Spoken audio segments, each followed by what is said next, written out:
Kritikal na ang problema sa basura sa bansa. Ayon ito kay Pangulong Ferdinand Marcos Jr. matapos tumambad ang dagat ng basura sa daluyan ng tubig sa Pasay at Parañaque kasunod ng mga pag-ulan.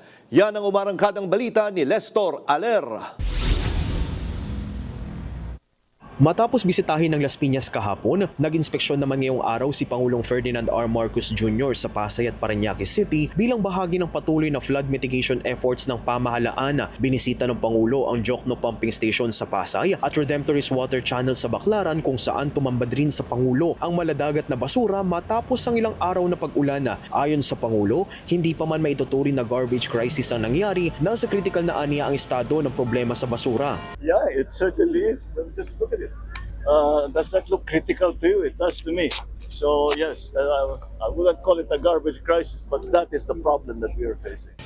Inahalintulad naman ng Pangulo ang Japan pagdating sa maayos na disposal ng mga basura at iginiit na kinakailangan ng bansa ng pasilidad para sa waste disposal. Wala namang gusto ng mamumultahan. Pero kailangan bigyan din natin ng facilities na kung saan pwede itapon yung basura.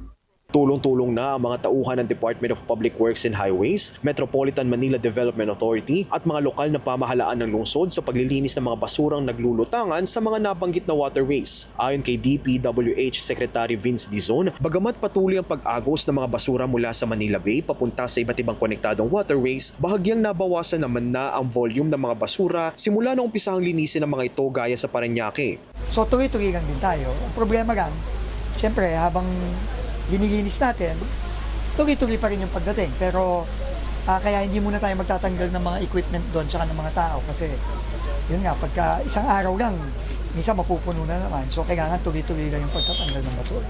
Kaugnay nito, isinusulong din ni Pangulong Marcos Jr. ang Waste to Energy program na naglalayong i-convert ang basura para magamit na kuryente. We are starting to move forward at mag-auction na raw doon sa kung saan kasi bibilhin ng Department of Energy yung power na manggagaling doon sa waste to energy.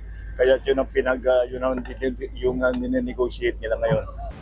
Dagdag pa ng Pangulo na naghahanap na rin ng magiging lokasyon ng itatayong waste to energy plant habang kinukonsidera ang bayarin ng mga LGU sa paghahakot ng mga basura papuntang planta.